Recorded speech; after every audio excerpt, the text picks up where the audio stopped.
Thinking about buying a new construction home, but you just don't know where to start? You've come to the right place. In this complete guide to buying a new construction home, I'm going to walk you through the steps. And when I say new construction home, here's what I mean, because there's different types of new construction. I mean that you are looking to purchase a home that is newly built from a production builder. And generally, production builders are builders that are going in and buying a huge parcel of land, and they are building out a subdivision. That's what I'm referring to here. And this is very popular right now. The number one thing I recommend that you should do before you go and walk through the model is to hire a real estate agent. Now, here's the deal. A lot of people are like, wow, do I really need to have a real estate agent? Because when I go into the model, there's sales representatives there that will help me. And that's true. However, when you hire a real estate agent, think of it this way. You're going to have an independent opinion outside of the builder's representation. And that opinion can really help you, kind of guide you through the purchase of a new home. So a couple of things that real estate agents can do is, one, they're going to review that purchase contract. And real estate agents are used to reviewing purchase contracts, whereas we as consumers aren't necessarily in that mode every single day. The second thing is real estate agents can go to the design center with you.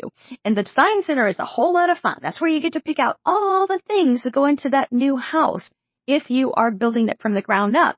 Now, let's say that you're looking at a spec home that already has some finishings and everything else already picked out for it. The real estate agent can kind of give you insight into if those upgrades are going to help you when you go to sell the house. I like to say, every single house that we buy, we have to think about what's the future of selling that home. And that leads me to the next thing that hiring a real estate agent really does for people, and that is all about location. So where is that home in the subdivision? Is it adjacent to a parcel of land that maybe is vacant right now? That real estate agent can go in and kind of help you better understand what's going to be built in that parcel of land that is currently vacant. Is it a superstore? Is it a mall? Is it a gas station? Like just those insights and those things that real estate agents are really geared towards. They help us as buyers when we go through that new home process. But it's very, very important that you talk with your real estate agent and your real estate agent goes with you the first time you go view those models, because they're going to be required to sign you in and kind of be on notice with the builder that they are there to represent you. Tip number 2, when you're purchasing a new home from a production builder. All right, this is really juicy. This is important because most builders have some type of preferred lending relationship with a lender. So why does that matter? And do you have to use that preferred lender? Well, you don't have to use that preferred lender, but most builders build out some type of incentive so that you will use that preferred lender. And so just kind of, think about that. We get this call all the time. Like, I talked to that lender, I talked to your team, I really want to use you guys, but they have this type of incentive. They have that incentive because that relationship is based on production. It's based on mass units running through that builder and that lender. So it's a whole different situation. And many times an outside lender just cannot compete with the preferred lender that a builder uses because of that relationship. Okay, so let's talk about some of the cool things that builders are doing right now that help bring affordability to the market with their preferred lender. And many times builders are using what's called a forward commitment. So with their preferred lender, they're going to that lender and they're saying, hey, we want to help our buyers, and we're going to do that by paying X dollars to buy that interest rate down below market interest rates. And guys, this is a really big deal. So it's called a forward commitment, and essentially it's going to buy that rate down. It can be a range, but let's say interest rates today are, let's just say 7%. We are seeing across the country some builders buy that rate down to 4%, 4.5%, 5%, 5.5%. It can be anywhere in the kind of 4s and 5s seems to be the general range. And sometimes on top of that permanent rate buy down, they're also offering a temporary buy down. So it's really cool. And as much as we would love to serve everybody across the country, it does make sense to really focus on using that preferred lender that the builder has, especially if they are doing forward commitments.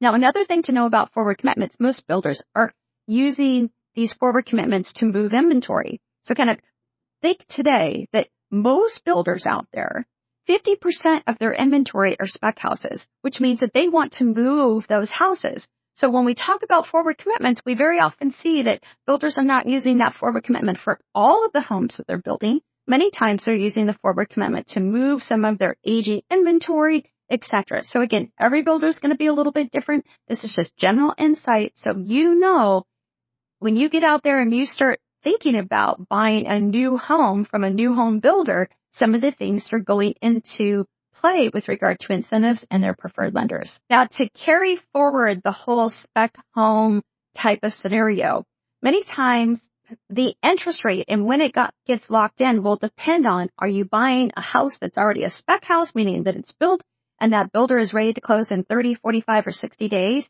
If that's the case, then the lock term from the loan standpoint is going to be shorter, which could benefit you. When you're purchasing a house out of the ground, meaning that there's dirt and you're going to build it and it's going to take 6, 9, 12 months, then from a locking standpoint for that lender, they may not be looking to lock until you are maybe 90 days outside of closing. Maybe it's 120 days outside of closing, but generally the end date, the completion date of that home is going to drive when that lender is going to look to lock in the mortgage rate. So this is why, again, when we think about today's market, those spec houses, they're already built and that builder is ready to move that inventory, which could benefit you. So let's say you've identified a house. You love it. You talk to the sales representative at the builder and they're going to give you the preferred lender contact information. They're going to want to make sure you're pre-approved prior to actually executing the purchase contract for the builder. And that's okay. So again, you're going to meet with the preferred lender. They're going to get you pre-approved. They're going to tell you the maximum you could qualify for. Does that maximum meet the house that you're looking at, etc. Once you have that pre-approval with the preferred lender, then you're going to go back with your real estate agent to the sales representative from the builder, and you're going to execute your purchase contract. At that time, the builder is going to open escrow with the title and escrow company, and that's when you're going to have to put your deposit of money down. Now, the deposit will vary again based on that purchase contract with the builder. So let's just say that it's $3,000. Let's say that. That deposit goes into the title and escrow company, and they're the holding company for the funds. And that money is going to then be applied towards your down payment and or your closing cost, depending on what type of loan you're doing at close of escrow. So that money's not gone. It's just held in deposit. Now, one thing to keep in mind, and again, your real estate agent can help you with this. Some of the builder contracts may have verbiage that says that your deposit is non-refundable under certain situations. So again, making sure that you really understand the purchase contract and you know, is there at any point that maybe I might lose my earnest money or my deposit that I put down on the house. So kind of, again, this is why I'm a big advocate of having a real estate agent, because they look at contracts all day long. So now you're pre-approved. The preferred lenders let the builder know you're pre-approved, you're ready to go from a loan standpoint, you've executed the purchase contract, and then depending on, again, the time of your closing, which will be dictated by, is the house a spec house, it's ready to close now, or is it newly built out of the ground? Nevertheless, whatever that time frame is, there are certain things you do not want to do during this time frame. Kind of think of it as kind of like a holding pattern.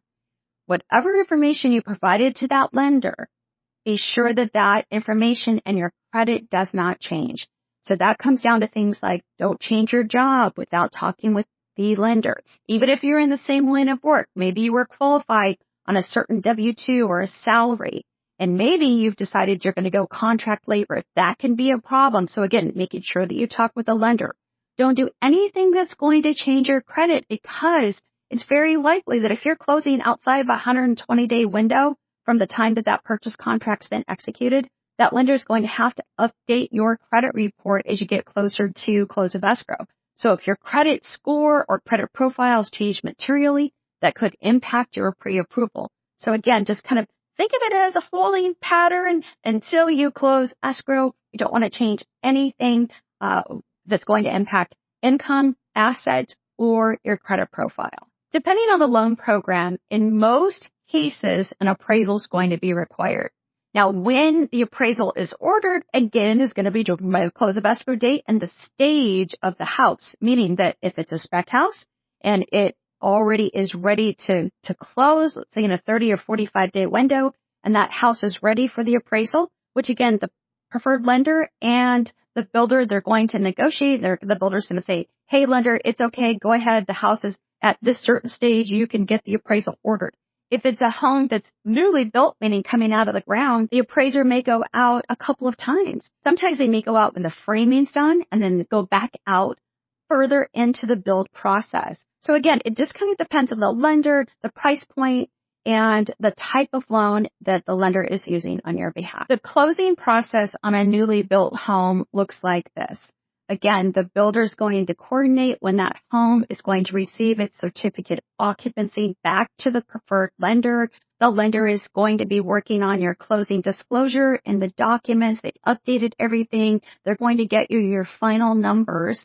And many times with newly built homes, you're going to do a pre-closing walkthrough that the builder will schedule. So they will say, whatever that is, Tuesday at 3:00, let's say. And you're going to take your real estate agent and walk through the home with the builder's contractor or whoever's in charge of that function for the builder. And you're going to walk through that home, and they call it a punch list. But essentially, you're just going to look through the house and just make sure that everything is in working order. If there's any dents on the wall or maybe they missed something, this is your opportunity to be able to highlight it. The builder is going to put it on what they call a punch list, and then they'll come back and ensure that those things are completed. Many times it doesn't hold up the closing process depending on what's on that list, but if it's a material item or something you're concerned about, then you can again work with your real estate agent and the builder to have that completed prior to close of escrow. If it's little stuff, sometimes they'll just close and then come back after you've moved in and do that touch up or those little things that need to be done.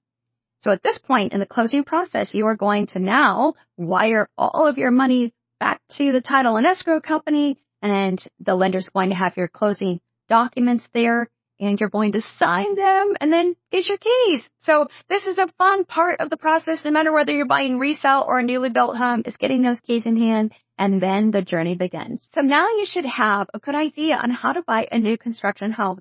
Be sure to subscribe to this channel for more mortgage education.